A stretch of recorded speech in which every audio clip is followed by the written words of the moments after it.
Hi friends, welcome back to tasty recipes. ఈరోజు మనం ఇంట్లోనే తందూరి చాయ్ ఎలా తయారు చేసుకోవచ్చో చూద్దాం. మట్టి పాత్ర ఏదున్నా కానీ మనం తందూరి చాయ్ని ఇంట్లో తయారు చేసుకోవచ్చు. అలాగే మనం తయారు చేసుకోవడానికి ఇంట్లో టీ కోసం ఏవైతే యూజ్ చేస్తామో అవి యూజ్ చేస్తే సరిపోతుంది. ఇంకెందుకు ఆలస్యం, తయారీ విధానం చూసేద్దాం.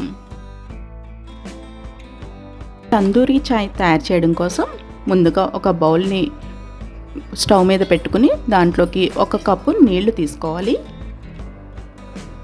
దీనిలో 2.5 టీ స్పూన్ల వరకు పంచదార మన టేస్ట్కి తగ్గట్టుగా యాడ్ చేసుకోవచ్చు.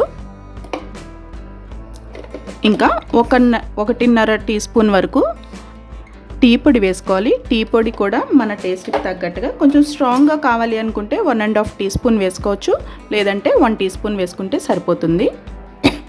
ఇప్పుడు స్టవ్ ఆన్ చేసుకుని లో ఫ్లేమ్లో పెట్టుకుని డికాషన్ని మరిగించుకోవాలి. ఈ డికాషన్ మరిగే లోపుగా వేరొక స్టవ్ మీద తందూరి చాయ్ కోసం మనం పాట్ని వేడి చేసుకుందాము. ఈ డికాషన్ని వేరొక స్టవ్ మీద పెట్టుకుని వేడి చేసుకుందాము, మరిగించుకుందాము. ఈలోపు ఈ స్టవ్ మీద పాట్ని వేడి చేసుకుందాం. ఇలా మనకి మట్టి కుండలు దొరుకుతాయి కదా, ఆ మట్టి కుండని వేడి చేసుకోవాలి. ఈ విధంగా టర్న్ చేసుకుంటూ అన్ని వైపులా వేడి చేసుకోవాలి. మనం ఒకే వైపు కాకుండా మొత్తం అంతా వేడయ్యేలాగా ఇలా టర్న్ చేసుకుంటే మనకి ఒక దగ్గరే బాగా వేడి అవ్వకుండా ఉంటుంది. అందులో డైరెక్ట్ ఫ్లేమ్ పెట్టినప్పుడు కుండ కూడా ఎక్కువ వేడి అయిందంటే మళ్ళీ పగిలిపోతుంది కదా, అందుకని టర్న్ చేసుకోవాలి. అలాగే స్టవ్ కూడా మరీ హై ఫ్లేమ్ అది కాకుండా పెట్టుకోవాలి. మట్టివి ఎప్పుడు కూడా హై ఫ్లేమ్ పెడితే మనకి పగిలిపోతాయి. అందుకని స్టవ్ని ఫ్లేమ్ కూడా చెక్ చేసుకుంటూ ఉండాలి. అంటే లో ఫ్లేమ్ నుంచి మీడియం ఫ్లేమ్ వరకు అడ్జస్ట్ చేసుకుంటూ వేడి చేసుకోవాలి. వేరే పొయ్యి మీద పెట్టిన డికాషన్ మనకి మరిగిపోతుంది. ఇప్పుడు మనం 1 కప్పు నీళ్లు తీసుకున్నాం కాబట్టి 1 కప్పు పాలు తీసుకుని స్టవ్ని మీడియం ఫ్లేమ్ నుంచి లో ఫ్లేమ్కి అడ్జస్ట్ చేసుకుంటూ మరిగించుకోవాలి. ఇది మరిగే లోపుగా మనం ఈ కుండ పెట్టాం కదా, అది కూడా మనం మార్చుకుంటూ ఉండాలి.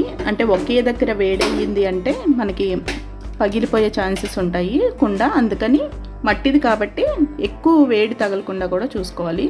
ఒకేసారి వేడైపోయింది అంటే బ్రేక్ అవుతుంది. టీ కూడా మరుగుతుంది. ఇప్పుడు స్టవ్ని హై ఫ్లేమ్ నుంచి మీడియం ఫ్లేమ్కి అడ్జస్ట్ చేసుకుంటూ 2-3 సార్లు పొంగు రానివ్వాలి.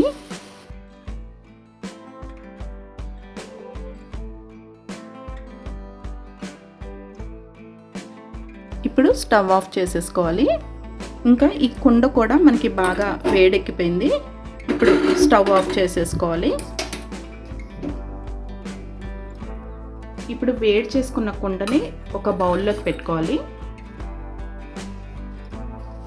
ఇప్పుడు టీని దీంట్లోకి వడకెట్టుకోవాలి.